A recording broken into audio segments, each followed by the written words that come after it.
This whole thing starts with a moment that honestly feels unreal when you first hear it.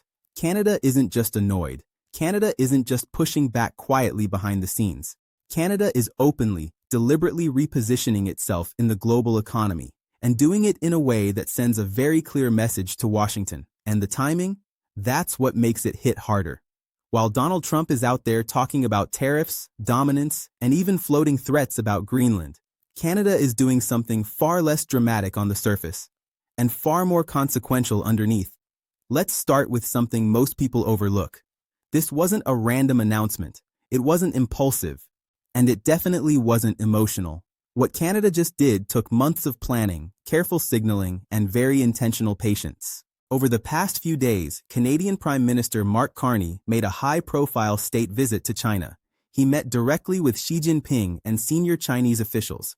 Cameras were there, statements were prepared, and when the meetings ended, the message was unmistakable. Canada and China are resetting their trade relationship, and not in a symbolic way. Here's where things get interesting. Canada announced that it will begin phasing back tariffs on Chinese electric vehicles. The agreement allows up to 49,000 Chinese EVs into Canada at a most favored nation tariff rate of roughly 6%. That matters, because those tariffs had previously been far higher after years of trade tension. In return, China agreed to drop or ease tariffs on key Canadian exports, including canola and other agricultural products that are especially important to Western Canada. On paper, that might sound like a limited deal, but here's the part most people misunderstand. Those 49,000 vehicles represent less than 3% of Canada's total auto market. In other words, this isn't about flooding the country with cars overnight. It's about opening a door, carefully, and using that door to reshape future manufacturing, pricing, and investment. I believe the progress that we have made in the partnership sets us up well for the new world order. Carney himself explained that a growing portion of those EVs will fall under a new category, electric vehicles priced under $35,000 at landed cost. That's a price point most Canadian consumers rarely see right now in the EV space, and that's where the tension really comes from. Because affordable EVs don't just affect consumers, they pressure domestic automakers, they force supply chains to adapt, and they raise a much bigger question about where vehicles will be built in the future. Carney didn't dance around that part either. He openly discussed expectations of Chinese investment in Canada, partnerships with Canadian firms, and eventually, vehicle production on Canadian soil. Not tomorrow, not next month, but over time. And from the reactions I've seen, that single detail is what's causing the most debate inside Canada. Some people see opportunity, others see risk, and both sides have a point. Now here's the twist. This EV agreement is only one piece of something much larger. At the same time, Carney laid out Canada's long-term energy strategy, especially liquefied natural gas. He stated that by 2030, Canada expects to produce around 50 million tons of LNG annually, with those shipments destined primarily for Asian markets, including China. That's a massive scale-up.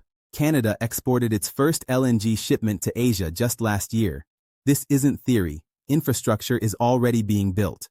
Permitting is being streamlined. Capital is moving.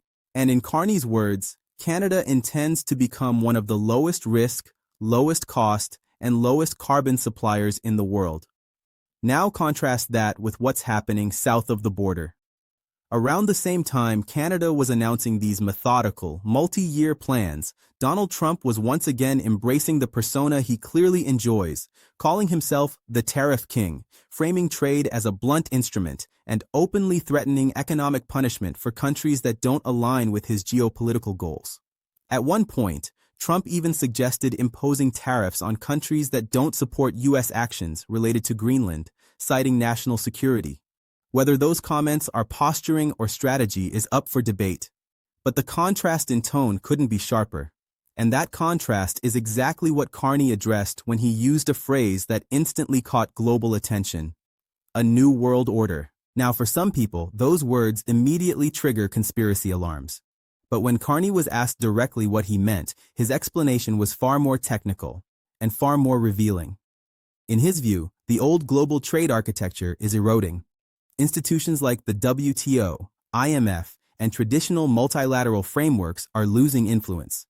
What's replacing them isn't one unified system, but a patchwork of bilateral, plurilateral, and sector-specific coalitions. In simpler terms, countries aren't waiting for global consensus anymore. They're building flexible alliances where interests overlap. Energy here, agriculture there, digital trade somewhere else. And Canada, according to Carney, intends to be proactive rather than reactive in that environment. This is where the political backstory matters. Canada and China haven't exactly had a smooth relationship in recent years. Tensions escalated after the arrest of a Huawei executive in Canada at the request of the United States, which Beijing strongly opposed. That episode led to diplomatic freezes, trade retaliation, and years of strain. So this reset isn't about pretending none of that happened. It's about deciding what comes next. Many commentators believe Carney is betting that global trade fragmentation is accelerating and that waiting for stability means falling behind. Now here's where things get messy. Inside Canada, reactions are split along familiar lines. Western Canadian farmers, especially canola producers, see this as a huge win. Access to Chinese markets has been a sore spot since previous trade disputes, and the potential revenue recovery is significant. EV advocates and affordability-focused consumers see upside too. Lower-priced electric vehicles could finally push EV adoption beyond early adopters and high-income buyers. But auto sector towns like Windsor and Oshawa are understandably uneasy. Canada's auto industry has been deeply integrated with the U.S. for decades, particularly with Michigan, Ohio, and Kentucky. Any shift away from that ecosystem creates uncertainty. Carney knows this, and critics argue that his next move needs to be reassurance, clear commitments to domestic manufacturing, worker transitions, and long-term stability for those communities. Now zoom out again, because this isn't happening in isolation. Polling across Europe shows declining trust in the United States as a reliable ally. In some surveys, fewer than 1 in 5 respondents now see America as dependable on the global stage. That shift matters because perception influences trade, investment, and diplomatic alignment. And looming over all of this is the upcoming renegotiation of the USMCA, or CUSMA as it's known in Canada. Donald Trump has repeatedly criticized the agreement and suggested tearing it up. His allies have echoed that stance publicly.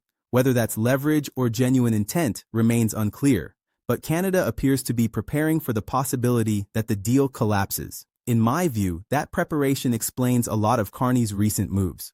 Rather than betting everything on a trade framework that could be destabilized overnight, Canada is diversifying aggressively. Europe, South America, Asia, and now China in a very visible way. Some analysts describe this as Canada stepping away from a client-state mindset and moving towards strategic independence, even if that comes with short-term pain. That pain could include job losses, supply chain disruptions, and political backlash. But supporters argue the alternative, waiting and hoping, carries even greater risk. And here's the part that really changes the perspective. This isn't just about economics. It's about sovereignty, leverage, and political autonomy in a world where trade is increasingly weaponized. Whether you agree with Carney's approach or not, it's clear he's making a deliberate choice. Accept uncertainty now in exchange for flexibility later. As for how Donald Trump reacts, many observers expect escalation, sharper rhetoric, more threats, more pressure. That may play well domestically, but it also reinforces the very dynamics pushing countries like Canada to hedge their bets. At the end of the day, this isn't a story about loyalty or betrayal. It's about adaptation. Canada is reading the global environment and acting on what it believes comes next, not what used to work. And whether this strategy pays off will depend on execution, political follow-through, and how quickly the rest of the world continues to fragment into competing economic blocs. One thing is certain.